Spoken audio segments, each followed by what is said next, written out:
नमस्कार दोस्तों, स्वागत है आपका मेरे चैनल में। पिछले वीडियो में मैंने आपको हिंदी कुमार भारती का पहला चैप्टर उड़चल हारिल का कविता उसका अर्थ स्वरूप आपको समझाया था।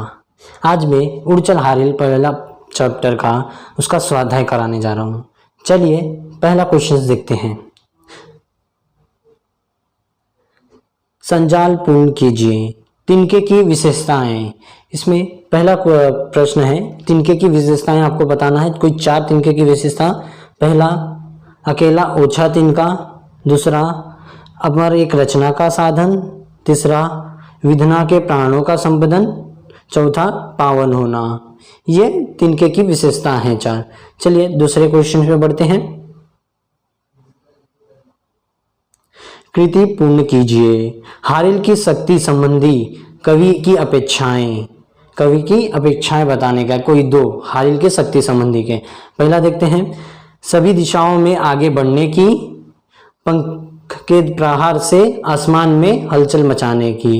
ये हारिल कवि की अपेक्षाएं थी। चलिए तीसरे क्वेश्चन के ऊपर बढ़ते हैं। उचित जोड़ियां ढूंढकर लिखिए।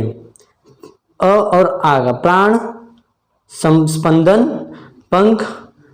पंख का पहले वाले में अंथक, उषा, प्राची, पावन धूली के पहले वाले में तिनका। चलिए ये भी हो गया। बढ़ते हैं नेक्स्ट क्वेश्चन की ओर। चौथा, 4 ऐसे प्रश्न तैयार कीजिए जिनके उत्तर निम्न शब्द हो। 4 हमको ऐसे प्रश्न तैयार करने का है जो आंसर इनका ये शब्द आना चाहिए। पहला, प्राची का देखते हैं। उषा कहाँ जाग उठती है। उषा कहाँ जाग उठती है। उषा प्राची में जाग उठती है। दूसरा, उपहास का देखते हैं क्वेश्चन। असफल व्यक्तियों को लज्जित करने के लिए लोग क्या उड़ाते हैं। असफल व्यक्ति को लज्जित करने के लिए लोग उनका उपहास उड़ाते हैं। उपहास यानी मजाक। अमरता का देखते हैं। हारिल के हाथों का तिनका किसका साधन है। हारिल के हाथों का तिनका अमरता का साधन है। चलिए हलचल का ये भी हो गया। हलचल का देखते हैं।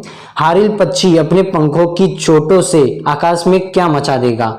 हारिल पक्षी अपने पंखों की चोटों से आकाश में हलचल मचा देगा। चलिए आप ये लिख चुके होंगे। बढ़ते हैं नेक्स्ट क्वेश्चन की ओर।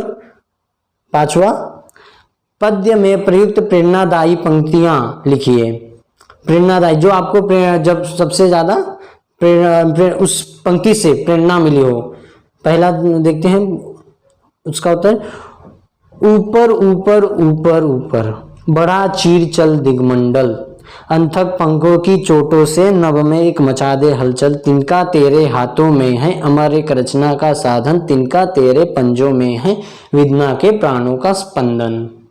ये प्रेरणादायी पंक्ति है। ये आप कोई और पंक्ति भी आपको जो प्रेरणादायी लगे वो वाला पंक्ति भी लिख सकते हो, लेकिन मुझे यह सबसे अच्छा लगा इसलिए मैं ये उत्तर लिखा हुआ 5वें प्रश्न में। बढ़ते हैं नेक्स्ट क्वेश्चन की ओर। 6वां, कविता के अंतिम 2 पंक्तियों का अर्थ लिखिए। जो कविता के अंतिम जो 2 पंक्ति थे उसके अर्थ लिखने बोला है। कवि कहते हैं कि पूर्व दिशा में नए दिन का आगमन हो चुका है। नए दिन की चुनौतियां हमारे सामने हैं। हमें अकेले ही इन चुनौतियों का सामना करने के लिए हारिल की तरह हाथ में तिनका लेकर प्रगति के राह पर चलना चाहिए। यह अंतिम 2 पंक्तियों का अर्थ है। उम्मीद है आपको समझ आ गया होगा, आप लिख भी लिए होंगे। बढ़ते हैं नेक्स्ट क्वेश्चन की ओर। 7वां,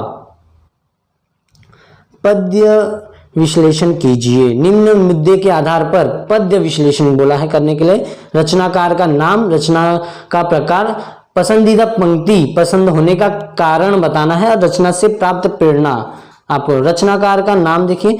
पहला, सच्चिदानंद हीरानंद वात्स्यायन अज्ञे जी। ये रचनाकार का नाम है। ये कविता के रचनाकार के प्रकार क्या है, कविता है। अब पसंदीदा पंक्ति कौन सा है आपका। काप न यद्यपि दसों दिशा में तुझे शून्य नभ घेर रहा है, रुक न यद्यपि उपहास जगत का तुझको पद से हेर रहा है। यह पसंदीदा पंक्ति है।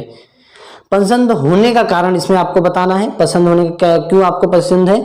कठिनाइयों का सामना करने की प्रेरणा मिल रहा है, इसलिए हमें यह पंक्ति पसंद है। ओके, इसमें कठिनाइयों का सामना और रचना से प्राप्त प्रेरणा आपको क्या सीख मिली है उस पंक्ति से वो बताने का है। विपत्ति से बिना घबराए उसका सामना करना चाहिए तथा प्रगति पथ पर आगे बढ़ते जाने का संदेश, ये हमें संदेश मिल रहा है। चलिए, ये हमारा ये स्वाध्याय खत्म हो गया है।